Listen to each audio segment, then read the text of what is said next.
Imagina una tarde tranquila en una antigua ciudad. En algún lugar a lo lejos, las luces de las lámparas de aceite parpadean. Las sombras bailan sobre las paredes de piedra y un ligero aroma a incienso flota en el aire. Un pequeño grupo de personas se ha reunido en una de las casas.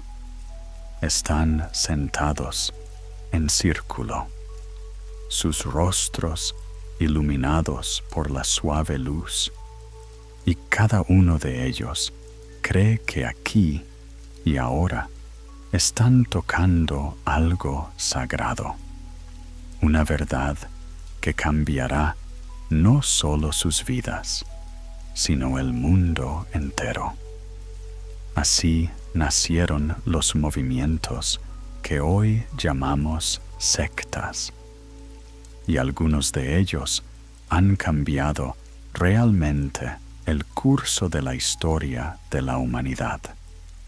Saludos, mis queridos oyentes, y os invito a que escribáis en los comentarios de qué ciudad sois y qué hora es.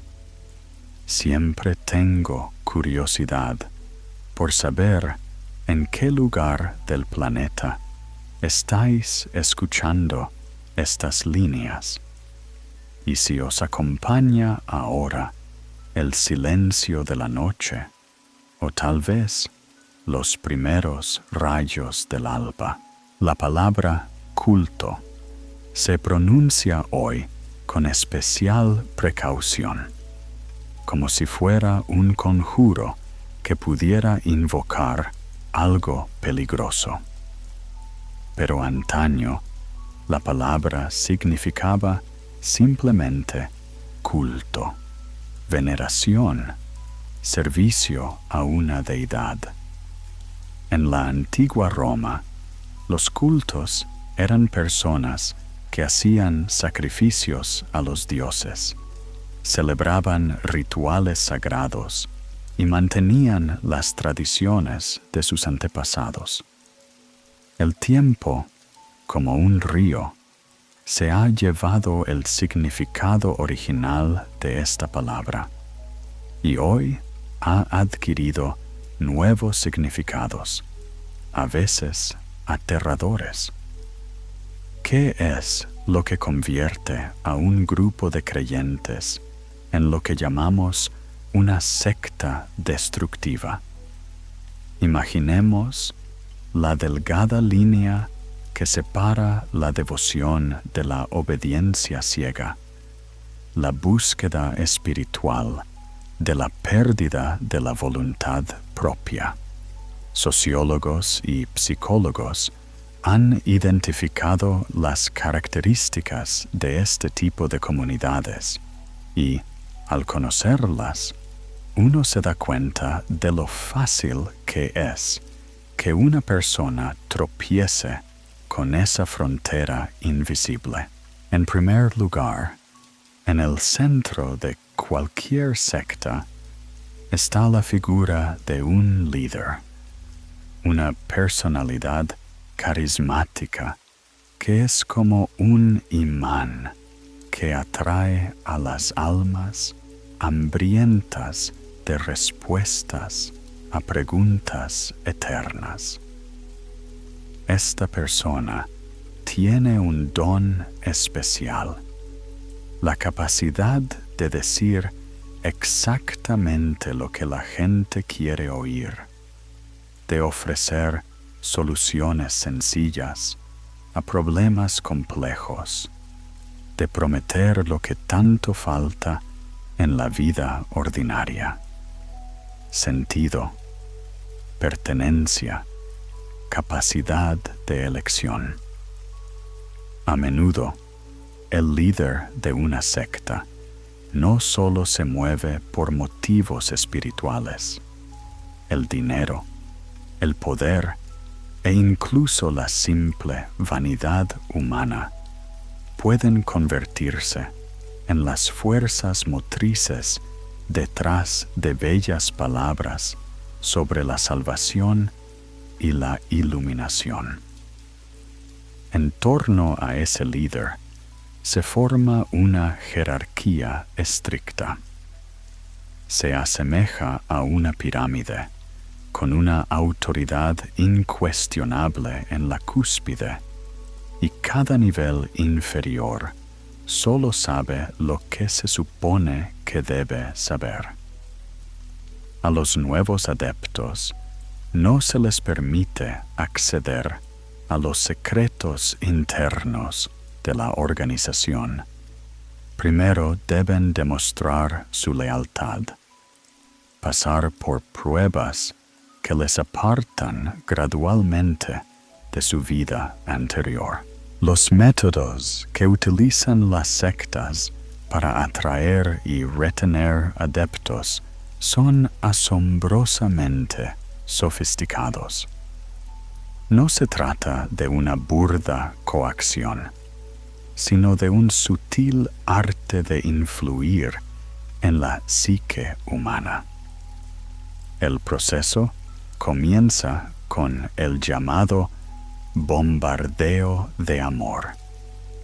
Se rodea al recién llegado de cuidados y atenciones de los que puede haber carecido en la vida ordinaria.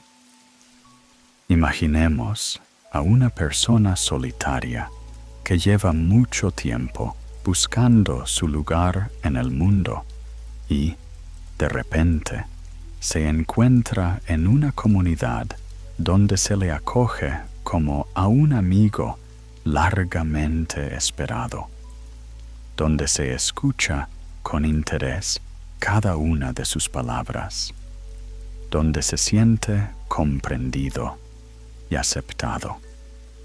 Entonces comienza un trabajo más profundo con la conciencia. La persona se aísla gradualmente del entorno anterior. Familia, amigos, compañeros. Esto no se hace bruscamente, sino con cuidado, con el pretexto de que el mundo exterior no comprende el verdadero camino, o de que las personas cercanas pueden obstaculizar el desarrollo espiritual.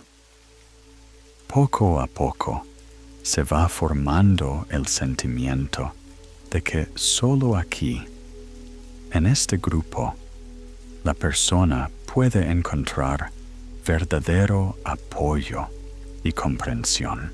Las personas que atraviesan periodos difíciles en su vida son especialmente vulnerables a la influencia de las sectas. Puede tratarse de recién llegados a una nueva ciudad, de personas que han perdido su trabajo o están viviendo una tragedia personal, de personas solitarias en busca del sentido de la vida. En esos momentos, el alma humana está especialmente abierta a nuevas influencias, y los manipuladores hábiles se aprovechan de esta vulnerabilidad. La captación suele realizarse a través de personas que conocemos, amigos, familiares, compañeros que ya han pasado a formar parte de la secta. Esto hace que el proceso sea aún más eficaz, porque tendemos a confiar en las personas que conocemos y respetamos. Imagina que tu buen amigo te habla de una comunidad maravillosa que le ha ayudado a encontrar respuestas a preguntas importantes. parece feliz y tranquilo. Y tú quieres entender qué le ha dado tanta confianza en la vida. El proceso de procesamiento de un nuevo miembro se basa en un profundo conocimiento de la psicología humana. Se aprovecha la tendencia natural de las personas a imitar a los demás y a obedecer a las autoridades. Se crea una atmósfera especial en el grupo, en la que la desviación de las normas comunes se percibe como una traición no solo al líder, sino también a todos los hermanos y hermanas. Se forma un poderoso sentido de la responsabilidad colectiva cuando una persona teme decepcionar a las personas que se han convertido en una nueva familia para ella. El pensamiento crítico no se suprime con prohibiciones, sino con métodos más sutiles. Se declara que las dudas son una manifestación de debilidad de espíritu o de la influencia de fuerzas oscuras. No se prohíben las preguntas, pero se dan respuestas que, en lugar de aclarar, solo profundizan la dependencia de la doctrina. Aún no estás preparado para comprender esta verdad. Tu mente aún no se ha purificado de los engaños mundanos. Tales frases se convierten en la respuesta universal a cualquier duda. Poco a poco, la persona va formando un estado especial de conciencia, que los psicólogos llaman disonancia cognitiva. Se trata de un estado doloroso cuando las creencias internas contradicen la realidad externa. Para librarse de este malestar, una persona suele optar por no revisar sus puntos de vista, sino sumergirse aún más en el mundo de la secta, donde todo se explica de forma sencilla y comprensible. Muchas sectas comenzaron como movimientos espirituales sinceros, que buscaban renovar la vida religiosa o encontrar nuevos caminos hacia la verdad. La historia ha visto muchos ejemplos de pequeños grupos de entusiastas que crecieron con el tiempo hasta convertirse en poderosas organizaciones que influyeron en el destino de millones de personas. Algunas de las religiones tradicionales que hoy se consideran respetables y gozan de reconocimiento universal fueron consideradas en su día por la sociedad como sectas peligrosas. En los primeros siglos de su existencia, el cristianismo fue percibido por las autoridades romanas como un culto subversivo. Las reuniones cristianas se celebraban en secreto, en catacumbas y casas particulares. Se negaban a adorar a los dioses romanos y al emperador, y predicaban la igualdad de todas las personas ante Dios. Ideas que parecían peligrosas y destructivas para la sociedad romana. El cristianismo tardó siglos en convertirse en la religión oficial del imperio y, posteriormente, en la base de la civilización europea. El budismo, que se originó en la India como un movimiento reformista dentro del hinduismo, experimentó una evolución similar. Siddhartha Gautama, a quien conocemos como Buda, creó una doctrina que contradecía en muchos aspectos los puntos de vista tradicionales de su época. Rechazó el sistema de castas, cuestionó la autoridad de los brahmanes y propuso un camino de liberación al alcance de todos, independientemente de su origen.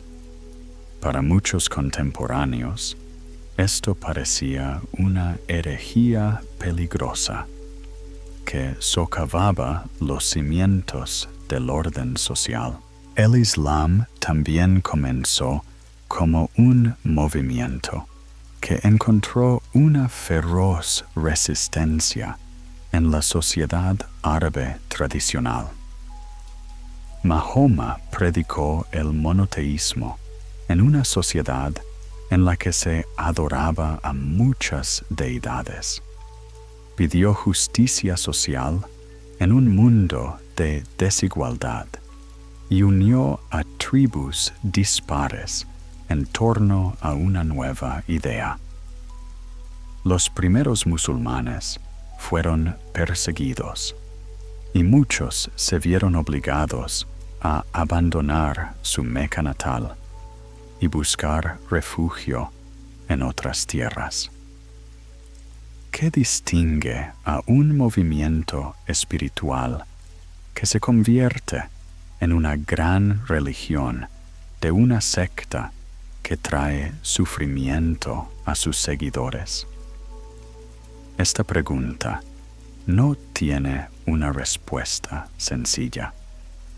Quizá el papel clave lo desempeñe la apertura de la enseñanza, su capacidad para evolucionar y adaptarse al mundo cambiante.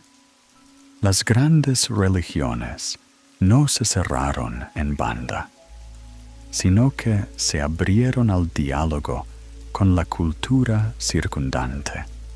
Absorbieron los mejores logros del pensamiento humano y encontraron un lenguaje común con la ciencia y la filosofía. Por regla general, las sectas destructivas buscan el aislamiento total del mundo exterior. Crean una realidad alternativa en la que se aplican leyes especiales y se invierten los valores humanos ordinarios. En una realidad así, lo que en el mundo ordinario se reconoce como mal puede considerarse una virtud, y viceversa. La historia de la humanidad conoce muchos ejemplos de utilización de ideas religiosas para justificar delitos. Documentos estudiados por expertos describen casos en los que las sectas se han convertido en tapadera de las actividades delictivas más comunes: tráfico de drogas, extorsión, incluso asesinato. En estos casos, la retórica religiosa solo sirve de bonito envoltorio para fines bastante mundanos y interesados. La tendencia de las sectas a utilizar ideas sobre el próximo fin del mundo es especialmente inquietante. Los sentimientos apocalípticos pueden convertirse en una poderosa herramienta para controlar la mente de las personas. Cuando una persona cree que el mundo está en el umbral de la catástrofe y que la salvación solo es posible mediante la pertenencia a un grupo elegido, está preparada para las acciones más extremas. La historia conoce trágicos ejemplos de suicidios en masa cometidos por miembros de sectas apocalípticas que creían en la inevitabilidad del fin y decidieron marcharse antes de la destrucción universal. Al estudiar estas oscuras páginas de la historia de la humanidad, uno no puede evitar preguntarse, ¿qué lleva a las personas a abandonar su propia razón, sus vínculos con los seres queridos, todo lo que constituye una vida humana normal? Quizá la respuesta esté en la propia naturaleza del ser humano, en su ineludible anhelo de sentido, en su deseo de pertenecer a algo más grande que él mismo, en la esperanza de encontrar respuestas sencillas a las complejas preguntas de la existencia. A veces, las creencias religiosas adoptan formas que pueden parecernos extrañas o incluso aterradoras. En las calurosas calles de las ciudades mexicanas, donde el sol quema sin piedad durante el día y por la noche el aire se llena de aromas de cilantro y carne asada, se venera a una deidad muy inusual entre la gente común. Imagínese una figura vestida con un traje de novia blanco, pero en lugar de rostro hay una calavera y en sus huesudas manos una guadaña de la muerte. Es la Santa Muerte, la patrona de aquellos a quienes la sociedad ordinaria rechaza y olvida. La historia de este culto se remonta a la antigüedad, a los tiempos de los poderosos imperios aztecas, cuando Mictlantecutli, el señor del inframundo, era venerado en fastuosos templos pirámides. Los conquistadores españoles trajeron consigo el cristianismo, pero las antiguas creencias no desaparecieron. Se disolvieron en la nueva religión como la miel en la leche caliente, creando una sorprendente fusión de ideas paganas y cristianas sobre la muerte y el inframundo. En los años 90 del siglo XX, cuando México se vio azotado por una ola de pobreza y agitación social, el culto a la Santa Muerte salió de la clandestinidad. La gente corriente, a la que la iglesia tradicional parecía demasiado alejada de sus preocupaciones cotidianas, encontró consuelo en esta fe popular. La Santa Muerte no les juzgaba por sus pecados, ni les exigía normas morales estrictas. Simplemente estaba ahí, comprensiva y perdonadora. La Santa Muerte tiene muchos nombres: dama flaca, dama huesuda, niña blanca, hermana blanca, madrina.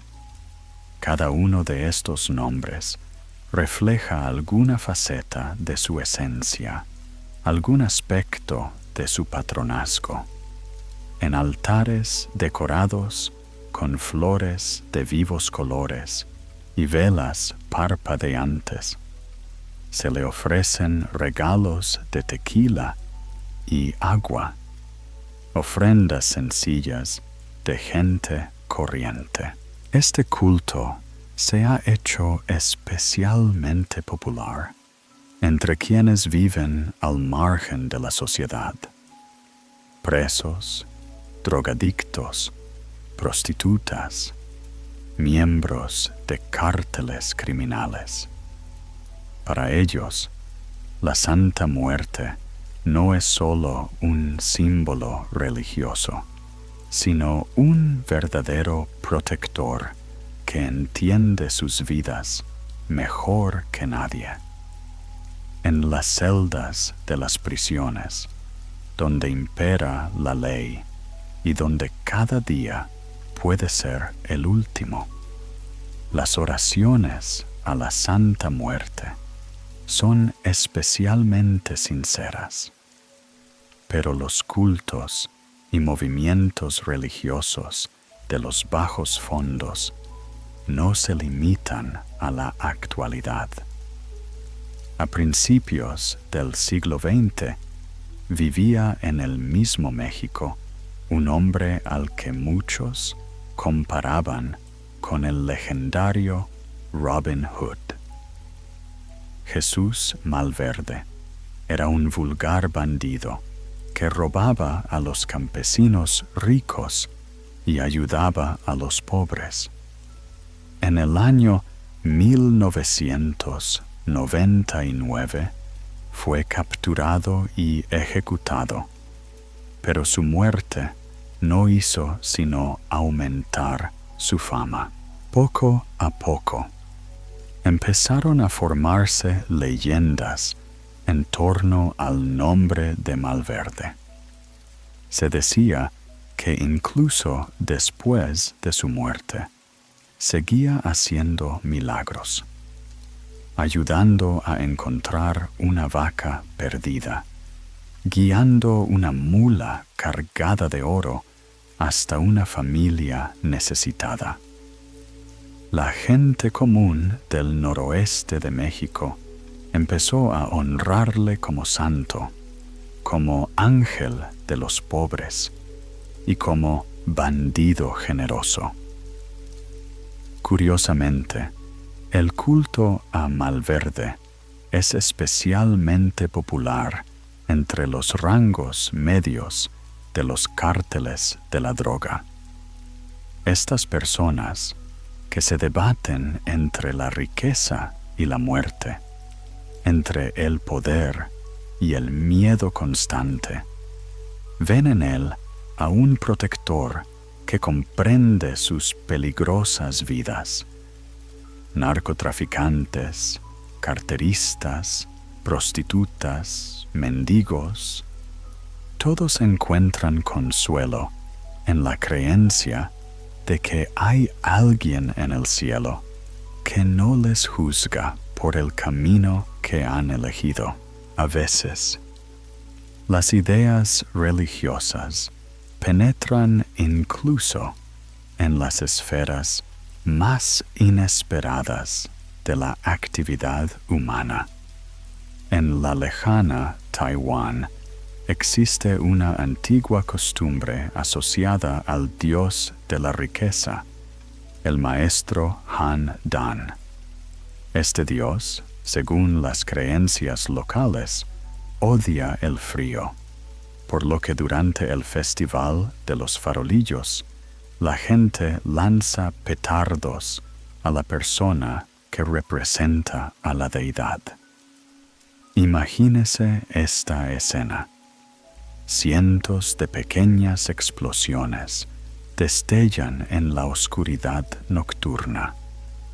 El aire se llena de humo y olor a pólvora, y en el centro de este ardiente caos se alza un hombre con máscara y pantalones cortos, recibiendo una calurosa lluvia de petardos.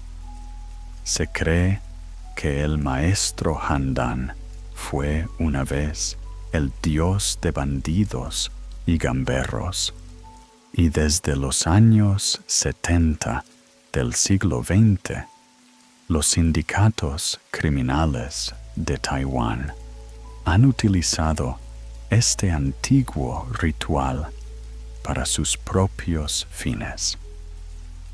Quien sobrevivía más tiempo al bombardeo de petardos se convertía en el nuevo líder de la banda.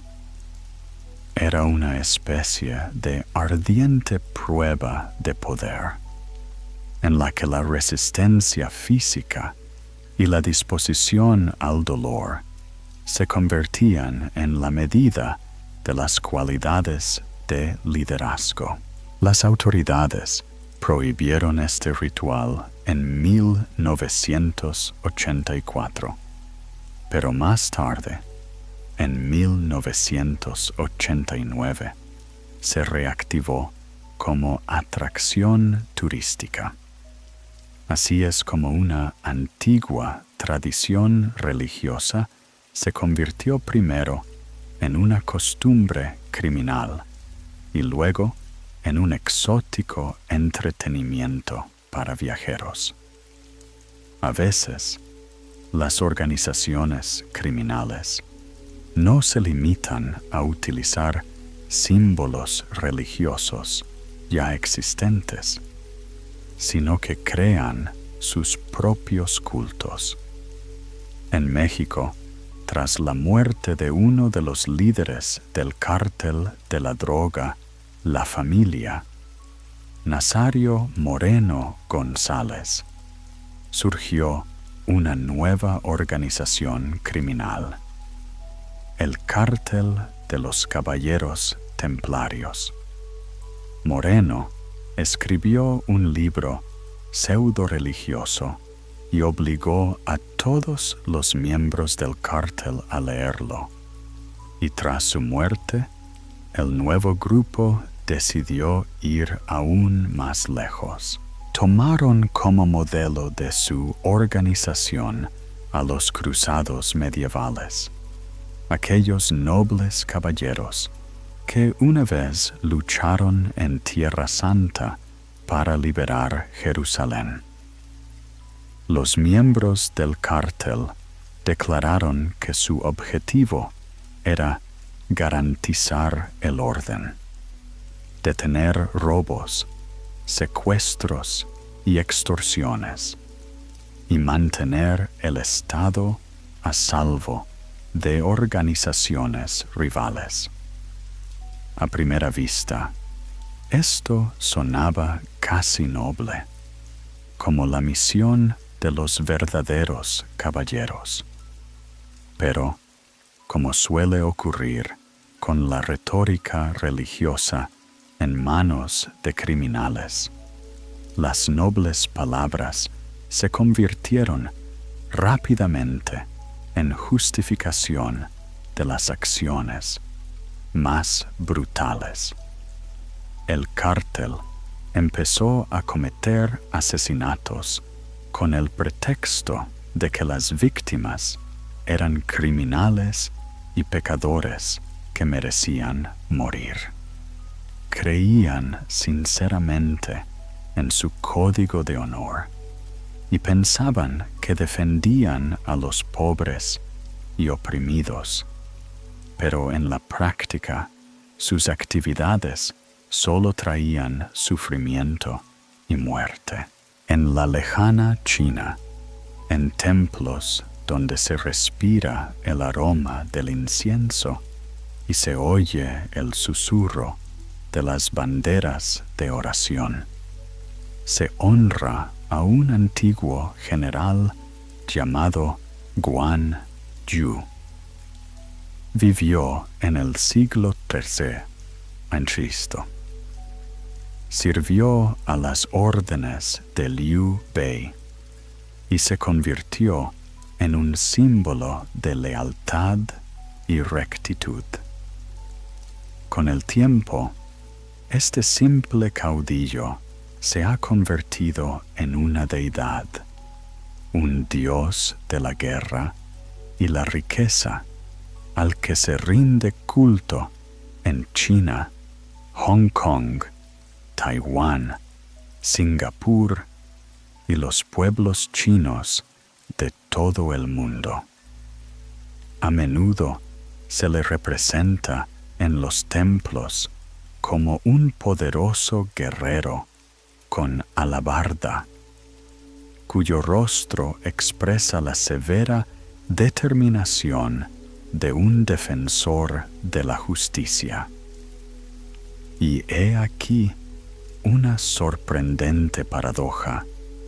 La misma deidad es venerada tanto por policías como por miembros de tríadas criminales.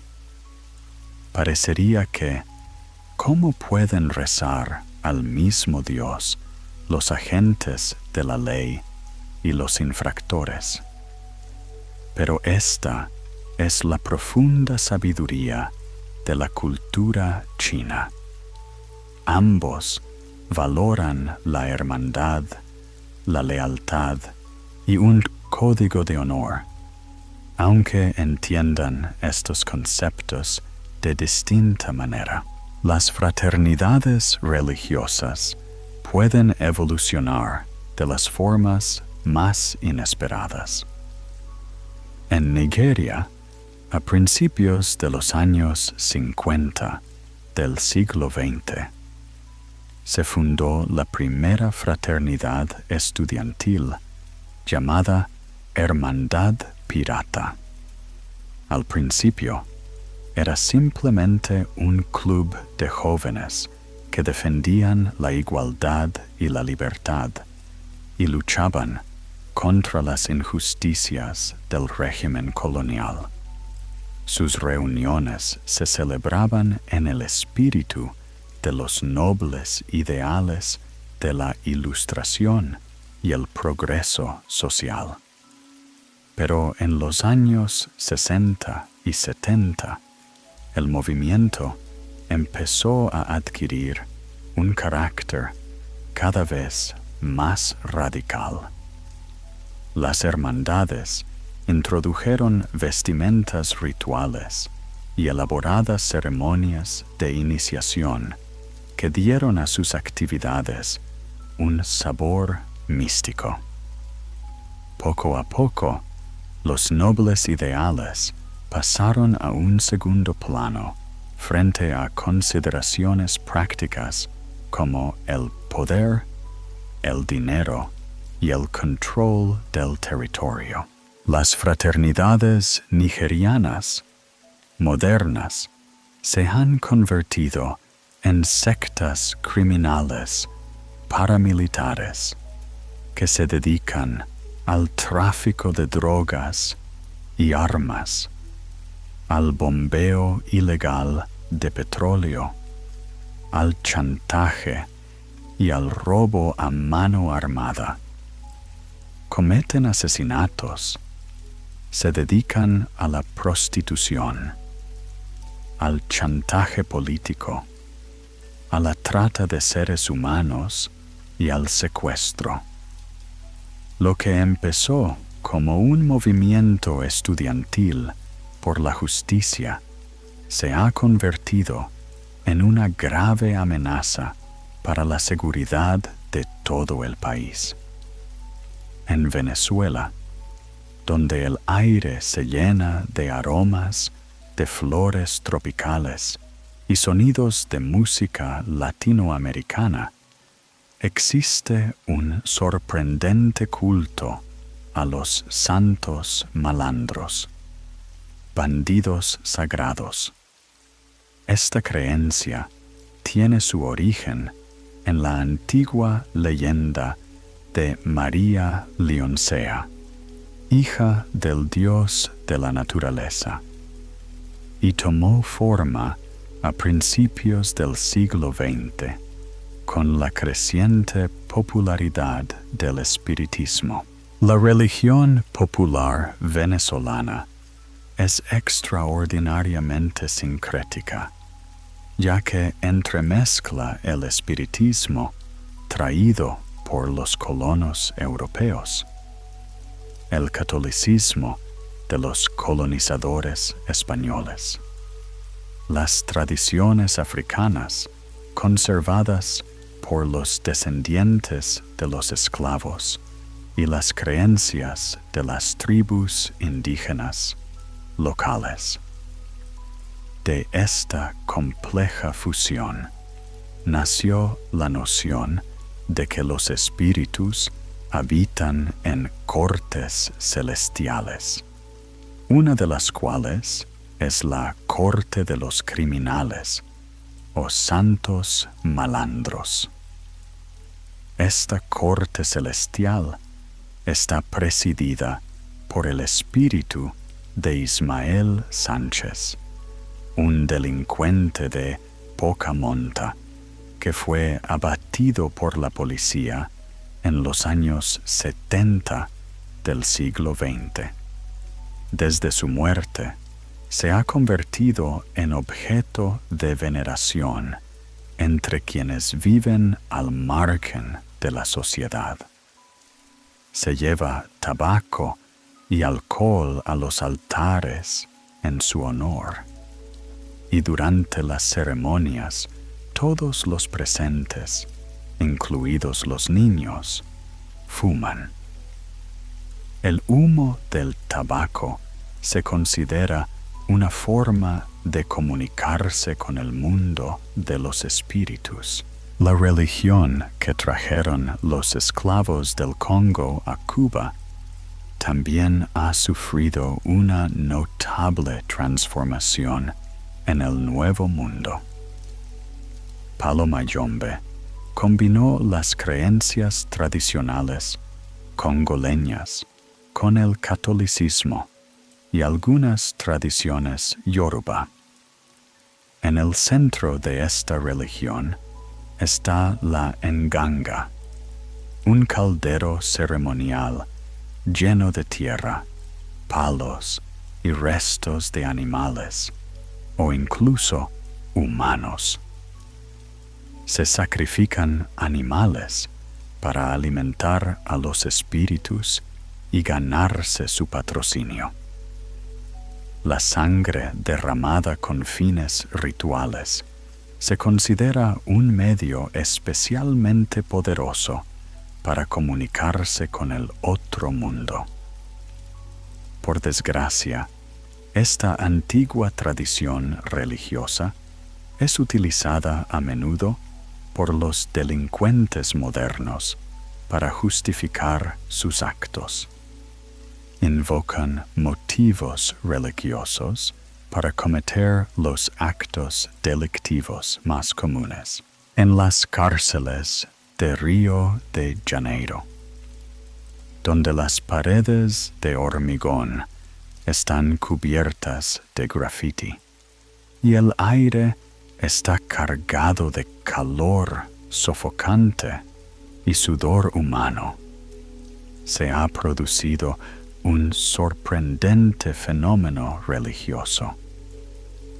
Las bandas armadas que controlan efectivamente estos centros penitenciarios han fomentado el desarrollo de iglesias pentecostales entre los presos.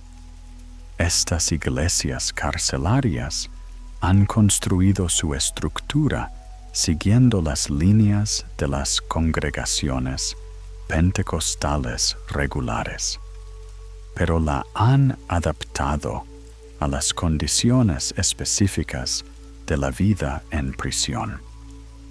Curiosamente, los pentecostales de las cárceles viven como gángsters corrientes, pero gozan del respeto especial de todos los presos. Su religiosidad no les impide participar en la economía y la política de la cárcel, pero les confiere cierta autoridad moral y protección. Este es otro ejemplo de cómo las ideas religiosas se adaptan a las condiciones sociales más inesperadas. Todos estos ejemplos nos muestran que la línea que separa la religión del delito no siempre está clara. Las personas que cometen actos que la sociedad considera delictivos a menudo creen sinceramente que sus acciones tienen un significado religioso superior. Crean elaborados sistemas de justificación que les permiten mantener una imagen positiva de sí mismos, incluso en las circunstancias más oscuras. Cuando hablamos de movimientos religiosos que realmente cambiaron el curso de la historia, nuestros ojos se vuelven inevitablemente hacia esos momentos en los que una fe unificada se partió en dos, como una antigua vasija que no pudo soportar la tensión interna. Imaginemos una tranquila tarde del siglo VII en algún lugar del desierto de Arabia. Las estrellas titilan sobre las dunas silenciosas, y en este silencio cósmico se está decidiendo el destino de la religión que dentro de unos siglos practicarán miles de millones de personas desde el Océano Atlántico hasta las islas de Indonesia. El Islam, como todas las grandes religiones, no ha escapado a las divisiones internas, aunque el Corán llama a los creyentes a la unidad y la cohesión.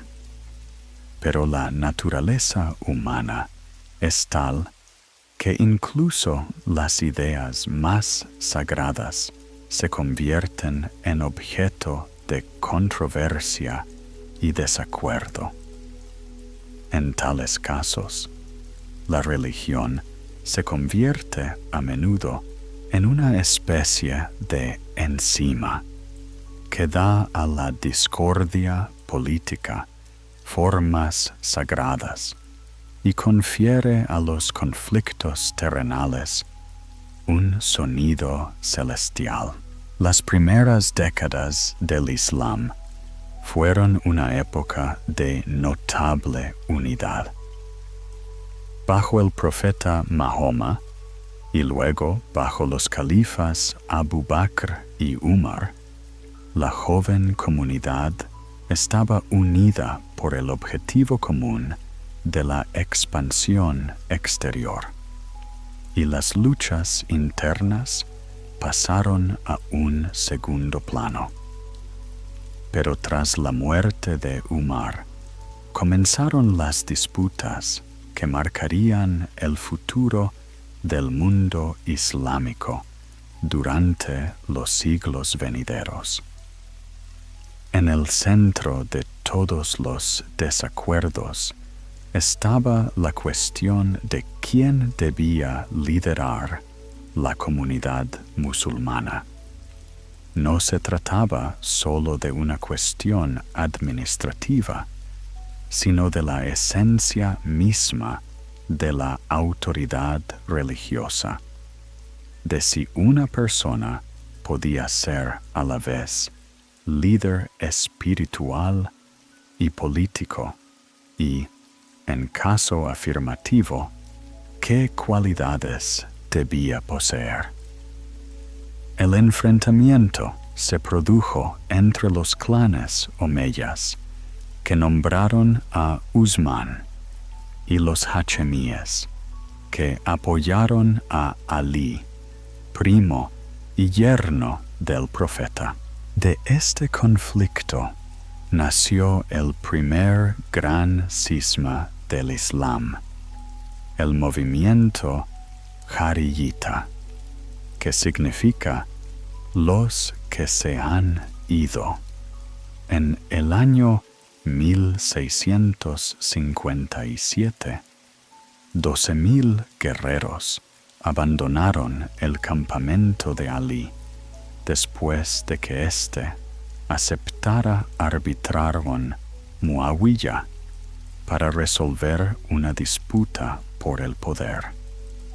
Estos hombres declararon que solo Dios tiene derecho a juzgar y se negaron a reconocer cualquier decisión humana en asuntos que creían que solo Alá debía decidir.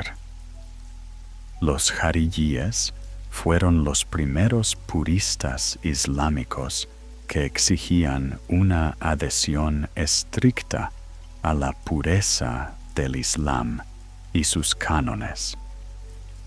Reconocían la legitimidad de los dos primeros califas, pero se oponían a todos los demás por considerarlos infractores de la ley divina. Su idea central era que el musulmán más honorable debía ser elegido califa por libre elección de la comunidad, aunque fuera un esclavo etíope. El origen no importaba, solo la piedad y las cualidades morales. Los jarilíes idealizaban el modo de vida ascético, condenaban la riqueza y el lujo, prohibían la música, el juego y el consumo de alcohol. Luchaban contra quienes consideraban traidores al Islam y contra los adúlteros.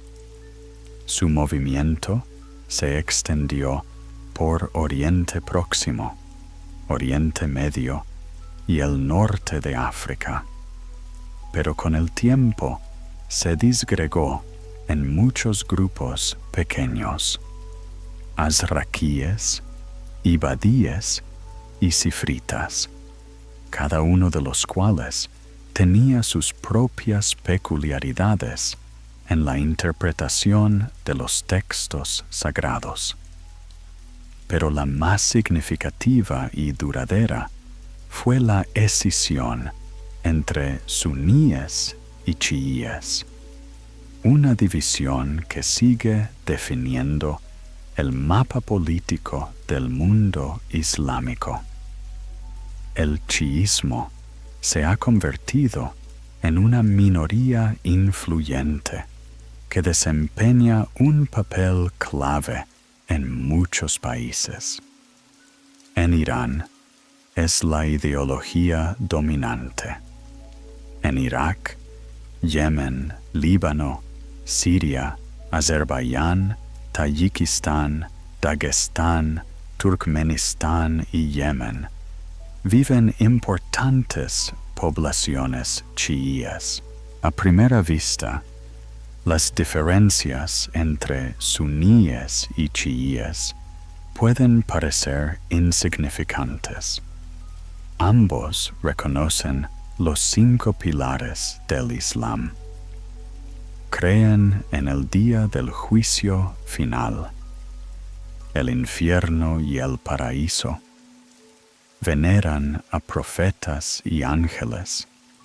Reconocen la inmortalidad del alma y la predestinación divina. Consideran la yihad un deber sagrado y el Corán un libro sagrado. Pero estos rasgos comunes ocultan diferencias fundamentales que han configurado distintos tipos de conciencia religiosa.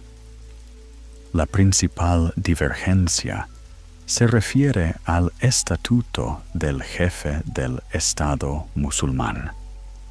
Los suníes reconocen la legitimidad de la autoridad del califa y creen que éste es elegido por la comunidad y es responsable ante ella.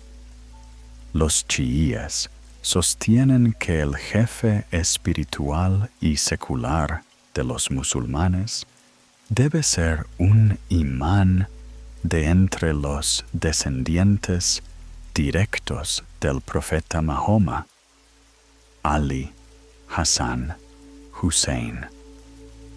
Este imán, según la doctrina chií, tiene infalibilidad y conocimiento divino, inaccesible para la gente corriente. Un lugar especialmente importante en la teología chií lo ocupa la doctrina del imán oculto, Mahdi, el 12º imán, que los chiíes creen que no ha muerto, sino que se ha ocultado a los ojos de los hombres, y que un día regresará como Mesías para instaurar un reino de justicia en la tierra. Esta creencia en la llegada de un Salvador confiere al chiísmo un carácter escatológico especial y lo hace particularmente atractivo para los oprimidos y desfavorecidos. El chiísmo también ha engendrado un culto al martirio que se manifiesta en trágicos festivales, especialmente en Muharram y el día de luto de Ashura, cuando los creyentes conmemoran la muerte del imán Hussein en la batalla de Kerbala. Estas ceremonias, conocidas como Shahsei Wahsei, son emocionalmente impactantes. La gente se golpea con cadenas, se corta la frente con cuchillos y las calles de las ciudades se tiñen con la sangre de los dolientes. Para una persona de fuera puede parecer aterrador, pero para los participantes es una forma de experimentar físicamente el sufrimiento de sus líderes espirituales, una forma de tocar lo sagrado a través del dolor. Otra distinción importante se refiere al concepto de ijma, el consenso general de la comunidad musulmana sobre cuestiones que no están claramente explicadas en el Corán o la Sunna. Los suníes reconocen la ijma como fuente legítima de ley religiosa, pues creen que la sabiduría colectiva de los creyentes puede ayudar a resolver cuestiones complejas.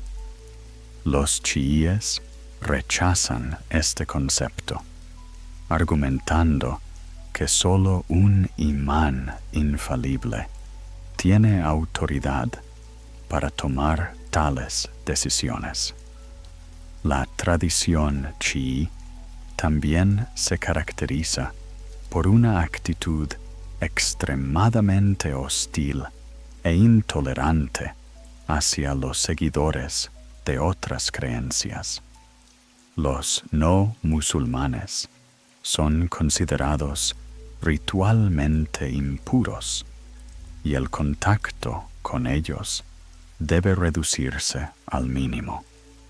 Esto crea una atmósfera especial de aislamiento religioso que puede fomentar actitudes radicalizadas.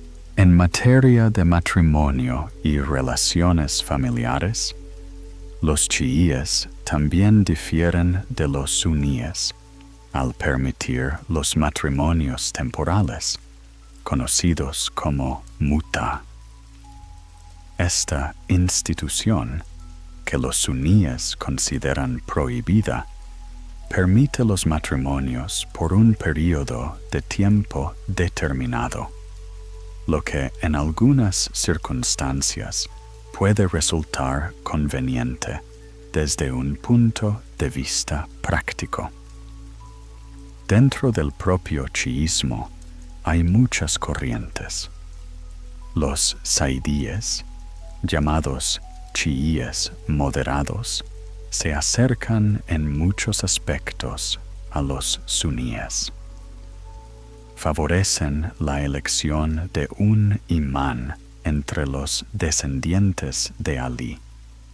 Niegan el origen divino de la autoridad del imán y la doctrina del imán oculto, y son tolerantes con los suníes. Los zaidíes constituyen la mayoría de la población de Yemen y han creado allí una cultura religiosa única.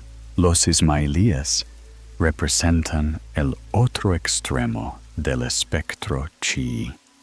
Esta corriente surgió en el siglo VIII a raíz de una disputa sobre quién debía convertirse en el séptimo imán.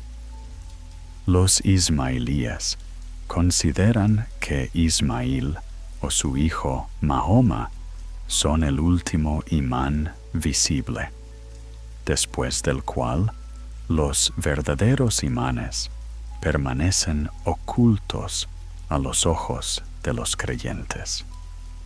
Sus enseñanzas son extraordinariamente complejas y eclécticas, entrelazando elementos del Islam suní y chií, la filosofía kalam, ideas budistas y conceptos neoplatónicos. Con el tiempo, el movimiento ismailí se dividió en muchas subsectas: Karmat, Fatimíes, Druso y Nisaríes, cada una de las cuales desarrolló sus propias doctrinas especiales. Paralelamente a estos cismas político-religiosos, se desarrollaron en el Islam corrientes puramente teológicas. Los mutasilitas, surgidos a mediados del siglo VIII y principios del IX, crearon el primer sistema teológico racionalista del Islam. Trataron de dar a las ideas coránicas una base filosófica, esforzándose por justificar la religión sobre una base más racional, utilizando los logros de la lógica y la filosofía antiguas. Los mutasilíes destacaban la importancia de la razón como elemento valioso en el conocimiento de la verdad divina.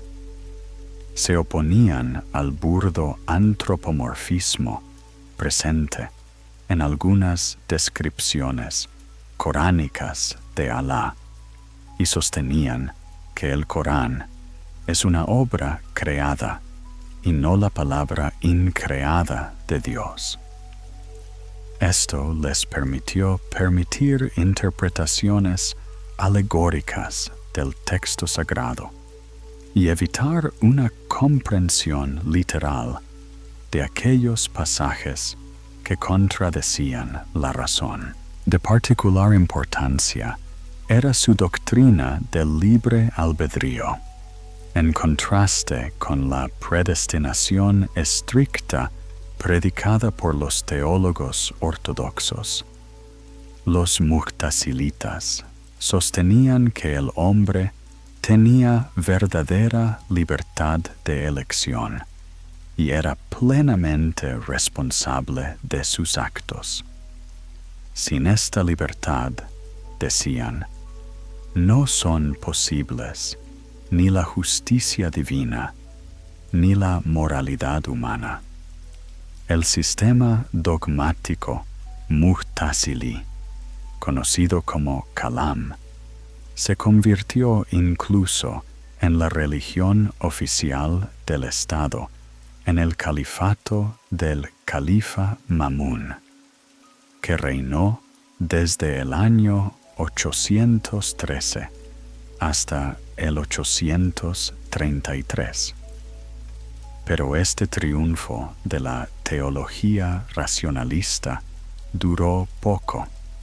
Más tarde, las ideas mu'tazilíes fueron declaradas herejía y sus defensores fueron perseguidos.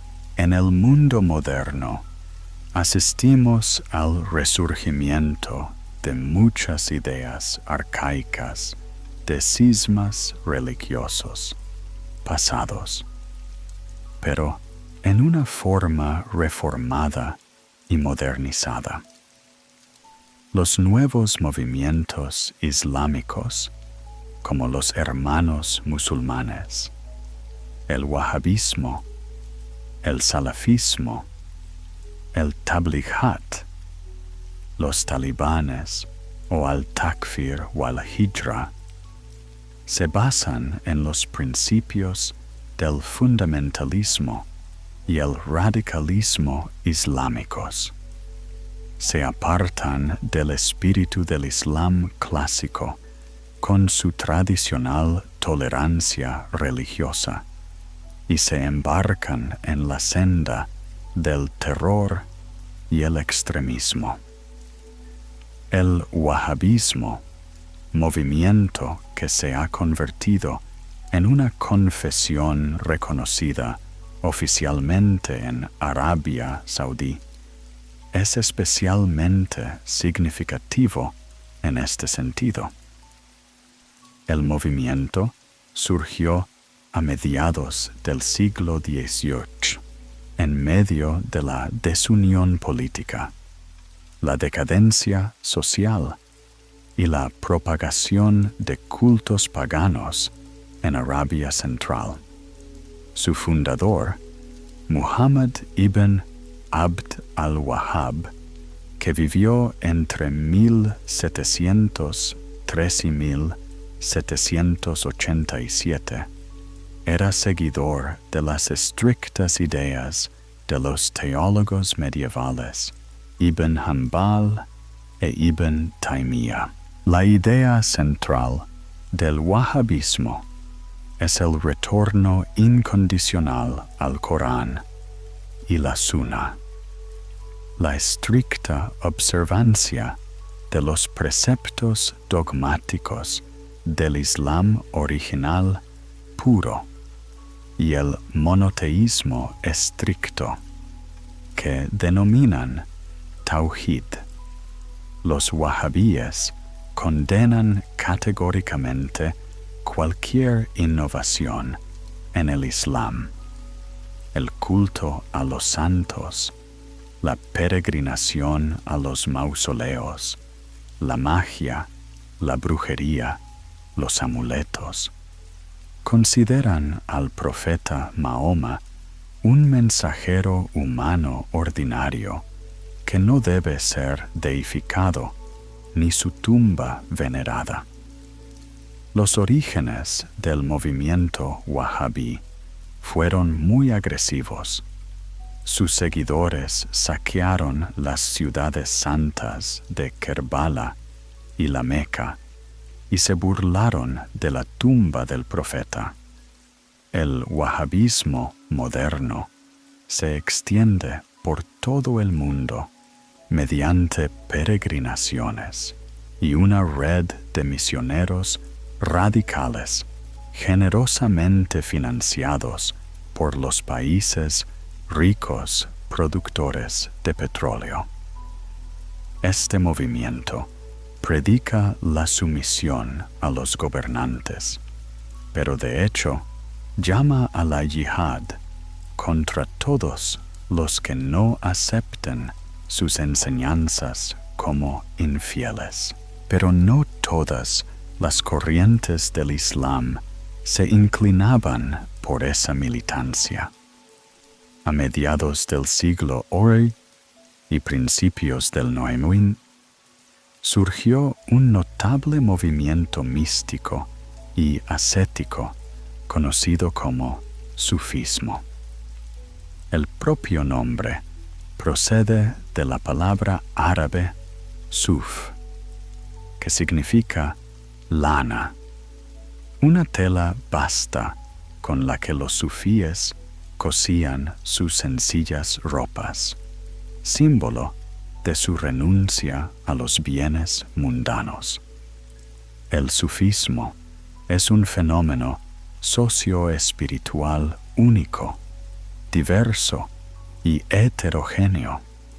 Surgió como resultado del desarrollo natural del Islam, pero también se vio influido por las tradiciones monásticas cristianas y otras religiones orientales. En su primera época, antes del siglo X, el sufismo era ante todo ascetismo, un modo de vida piadoso, abstinencia, renuncia a la vanidad mundana, desprecio de la riqueza, con estricta observancia del Corán y la Sunna. Más tarde, después del siglo X, el ascetismo adquirió una forma mística, el deseo de comunión personal con Alá a través del éxtasis o la visión interior. El objetivo del sufismo es el conocimiento espiritual e intuitivo de la divinidad, alcanzando un estado en el que desaparecen las fronteras entre el hombre y Dios.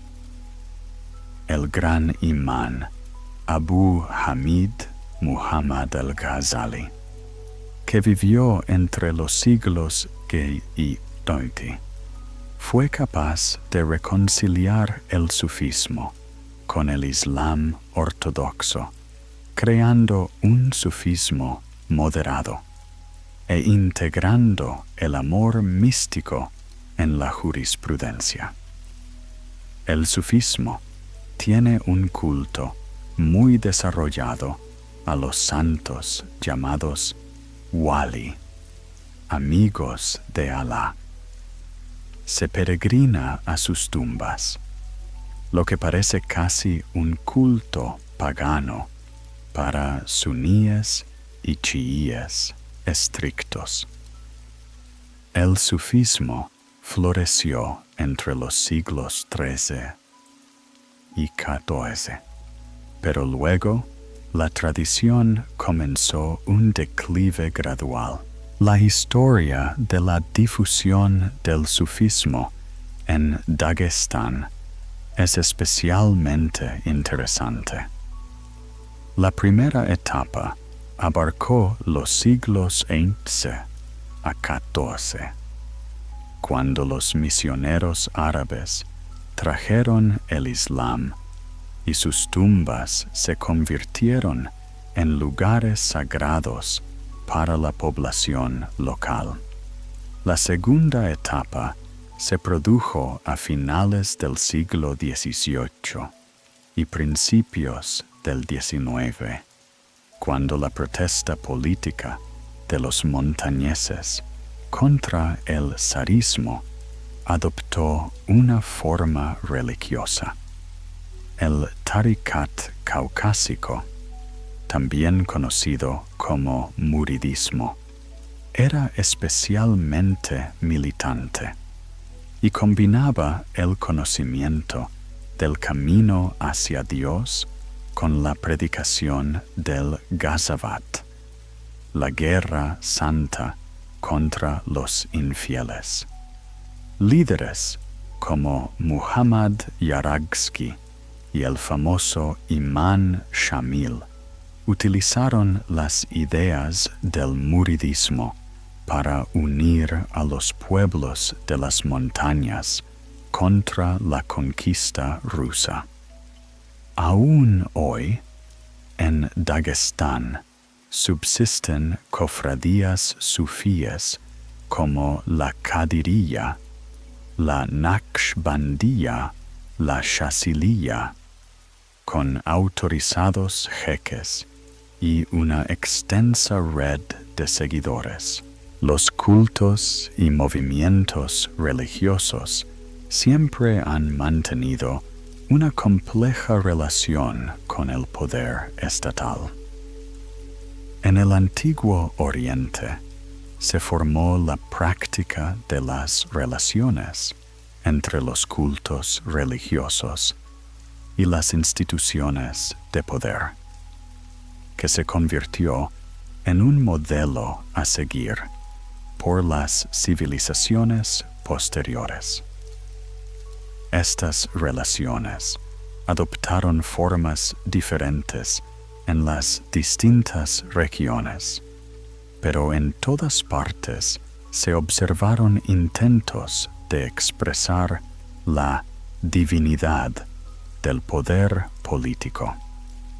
En Mesopotamia, en las tierras de las antiguas Sumeria, Akkad, Asiria y Babilonia, el rey no era ni una deidad ni un sumo sacerdote, pero su autoridad se consideraba sancionada divinamente.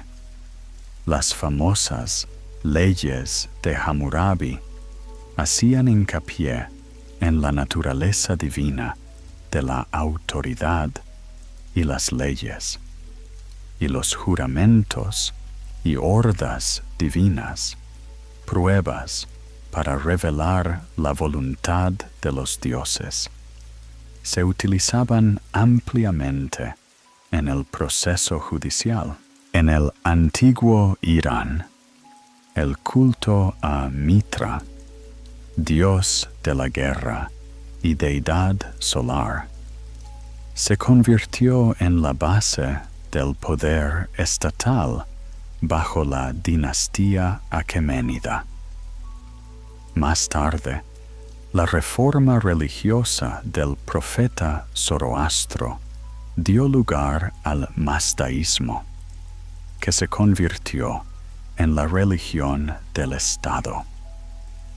Según la doctrina zoroástrica, el Estado debía ser la encarnación terrenal del reino celestial de la luz, y el monarca debía ser el servidor del Dios Supremo, combatiendo el mal y sembrando el bien. En la antigua China, el emperador era divinizado como Hijo del Cielo, personificando la unidad cohesiva del país. El confucianismo desarrolló el concepto patriarcal paternalista del Estado como una gran familia en la que cada uno conoce su lugar en la jerarquía de la desigualdad. Esta doctrina fue proclamada la doctrina del Estado en el Imperio Han y definió la cultura política de China durante miles de años. En el siglo XX, el mundo fue testigo de la aparición de muchos nuevos movimientos religiosos. En Occidente, surgieron en los años 60 y 70. En Rusia, tras la relajación del control estatal desde mediados de los 80. La propagación de las nuevas religiones se explica por la falacia de las predicciones sobre la extinción de la religión y el auge del interés por las búsquedas religiosas, especialmente entre los jóvenes. La desilusión con las grandes ideologías tras la Segunda Guerra Mundial, la creciente alienación y autoalienación del individuo, la insuficiencia espiritual, el pluralismo de ideas y la globalización. Todo ello contribuyó a la formación de nuevos movimientos espirituales. En Rusia hubo un interés particularmente de moda por la religión. Los términos karma, yoga, feng shui entraron en la circulación de masas. Aparecieron movimientos sincretistas que unían diferentes esferas: la Iglesia de la Unificación, la Iglesia de la Cienciología, las prácticas de la nueva era. Incluso surgieron grupos satánicos. A finales de los 90, había 4 organizaciones de este tipo solo en Tomsk. Se ofrecieron diplomas en áreas paracientíficas, parapsicología, psicología del karma. Muchos movimientos nacionales copiaron la experiencia de los nuevos movimientos religiosos occidentales. Específicamente, rusos eran la Iglesia de la Última Alianza, fundada por Sergei Torop, que se autoproclamaba un Vissarion, y el movimiento de los Cedros de Rusia, fundado por Vladimir Megre, y que promovía la armonía con la naturaleza en asentamientos ancestrales. Estos movimientos reflejaban las peculiaridades de la búsqueda espiritual postsoviética: el deseo de simplicidad, cercanía a la naturaleza y una alternativa a la civilización urbana. Curiosamente, la mayoría de los participantes en nuevos movimientos religiosos no permanecen en ellos mucho tiempo. Los estudios demuestran que el 70% abandona los movimientos en el plazo de un mes. Esto sugiere que, para muchas personas, la exposición a nuevas prácticas espirituales es solo un episodio temporal en su búsqueda del sentido de la vida. En el mundo moderno también están muy extendidas diversas teorías de la conspiración, que también pueden considerarse un tipo de sectas. La teoría del nuevo orden mundial afirma que se está formando un gobierno mundial totalitario secreto. Los defensores de esta idea creen en la existencia de un gobierno en la sombra formado por una élite gobernante secreta que busca la globalización para establecer el poder de un único gobierno autoritario. Estas teorías incluyen elementos que van desde las profecías escatológicas cristianas hasta las ideas conspirativas masónicas, desde los falsos protocolos de los sabios de Sion hasta los temores contemporáneos de vigilancia total y control de la población. Tales creencias pueden convertirse en la base de acciones radicales e incluso del terrorismo, mostrando cómo ideas que comienzan como teorías inofensivas pueden transformarse en cultos peligrosos.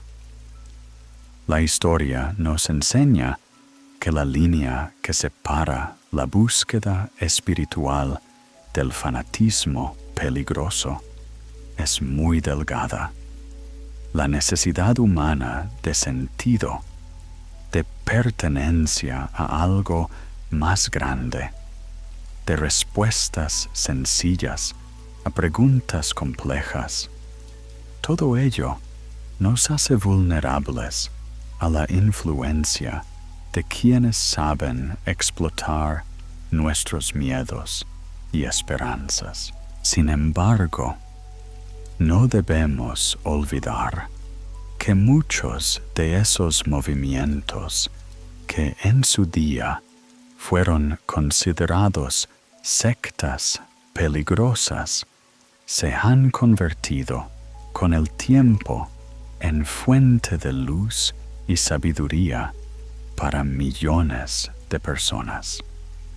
Quizá el secreto esté en mantener la capacidad de pensamiento crítico, no perder el contacto con los seres queridos y recordar que la verdadera espiritualidad siempre conduce al amor y no al odio, a la comprensión y no al fanatismo. Con esto, queridos oyentes, concluye nuestro viaje nocturno por los sinuosos caminos de las creencias humanas. Gracias por pasar estas horas conmigo, reflexionando sobre cómo las ideas religiosas han dado y siguen dando forma a nuestro mundo. Que vuestros sueños sean reparadores y que vuestras mañanas traigan claridad de pensamiento y paz a vuestro corazón. Nos vemos en el próximo número, en el que volveremos a viajar por los misterios del alma humana. Buenas noches.